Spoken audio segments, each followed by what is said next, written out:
The Gilded Age, also known as the 19th century, it was an age of inventions of the telegraph, business machines, textile improvements, the camera, and the telephone, and also an era of serious social problems masqueraded in gold gilding. Politics in the Gilded Age was often referred to as the era of forgettable presidents. Most parties during the Gilded Age consisted of Republicans dominating the office of the presidency but not the government, and the Democrats relying on the South and support from the working class. Rutherford B. Hayes became the 19th President of the United States in 1877 through 1881. There were many accusations of fraud and illicit dealings or deal-making. In the end, Rutherford B. Hayes triumphed over Senator J. Tilden. Rutherford B. Hayes, victor of the hijacked electoral votes in 1876, was known as his fraudulency. The candidate who clearly won the popular votes and may have won the electoral college tally was denied victory. Fun fact: John Tyler became His Excellency when he was promoted to Vice President after Henry Harrison died of pneumonia. During the 1870s and 1880s, the life force of both the Democratic and Republican parties was patronage. The act of granting favors to office in return for political support there for both parties was dispersing jobs by the bucketful in return for votes. Late 19th century Congress decided to take action to protect the ethical politicians and create standards for political service by passing the Civil Service Reform. The civil service reforms were a test for those seeking a job in government. In 1880, there was a party controversy about the Chinese Exclusion Act being vetoed by President Arthur. The veto greatly angered labor groups who felt increasingly threatened by the influx of Chinese labor. However, in 1882, Congress passed the Chinese Exclusion Act preventing further immigration from China.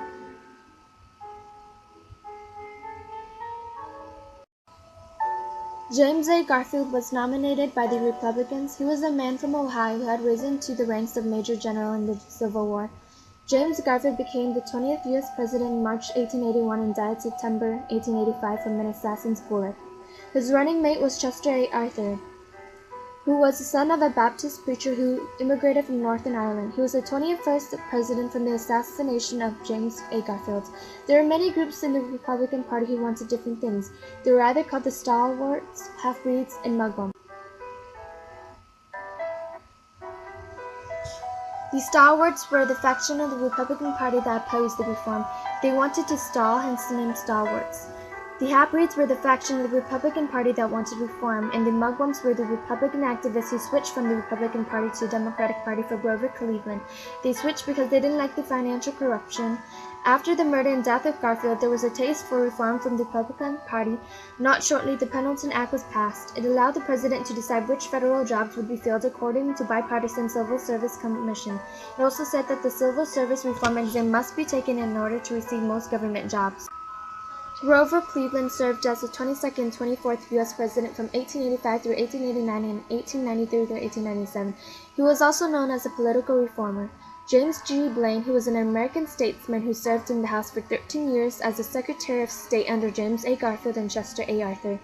Cleveland won the presidency with the combined support of Democrats and Republicans, the mugwumps, who disliked the record of opponent James G. Blaine of Maine. During 1894, the Wilson-Gorman tariff was passed, setting the tariff at 41.3%, not as low as Democrats wanted it to be, but Cleveland was outraged it didn't go by his campaign pages. The American Federation of Labor was the largest union grouping in the United States of the first half of the 20th century. Even after the creation in Congress of industrial organizations by unions that left the AFL in the 1930s over its opposition to organizing mass production industries, the National Federation of Trade Unions that included only skilled workers founded in 1886.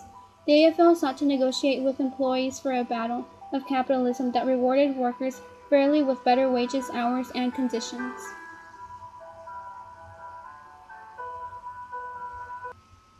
The Great Railroad Strike began on Baltimore and Ohio and spread west along the railroads through West Virginia, Pennsylvania, Ohio, Illinois, and eventually touching Omaha, St. Louis, and the West. Workers for the Baltimore and Ohio Railroad went on strike because the company had reduced workers' wages twice over the previous years. The strikers refused to let trains run until the most recent pay cut was returned to the employees. The Haymarket Square was a riot led by Knights of Labor in Chicago. It began as an attempt to secure an 8-hour workday. It was a rally that turned violent when someone threw a bomb into the middle of the melting, killing several dozen people. 8 anarchists were arrested for conspiracy contributing to disaster, although evidence linking them to the bombing was thin. 4 were executed, 1 committed suicide, and 3 were pardoned in 1983. The Homestead Strike happened in Homestead, Pennsylvania, pitted one of the most powerful new corporations, Carnegie Steel Company, against the nation's strongest trade union and the Amalgamated Association of Iron and Steel Workers. It ended in the armed battle between Strike's 300 armed Pinkerton detectives hired by Carnegie and federal troops, which killed 10 people and wounded more than 60. The strike was part of a nationwide wave labor unrest in the summer of 1892 that helped the populace gain more support from industrial workers. The Sherman Antitrust Act of 1890 was the first measure passed by the U.S. Congress to prohibit trust.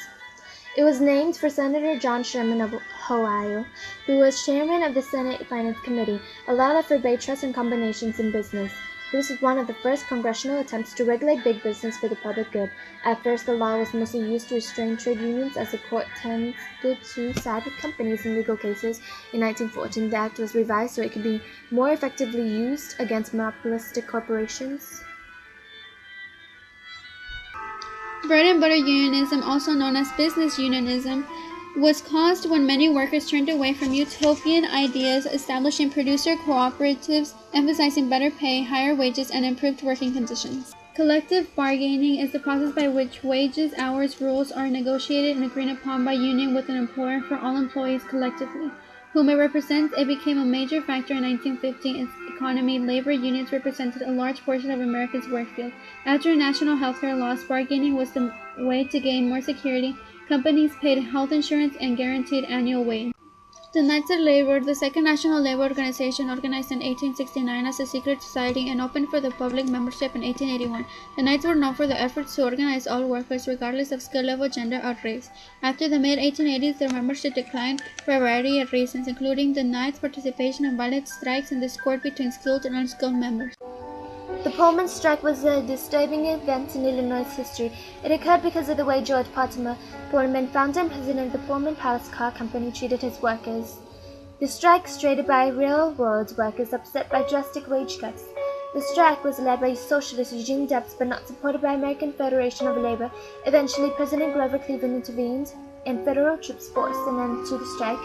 The strike highlighted both divisions within labor and government with new willingness to use armed force to combat work stoppages.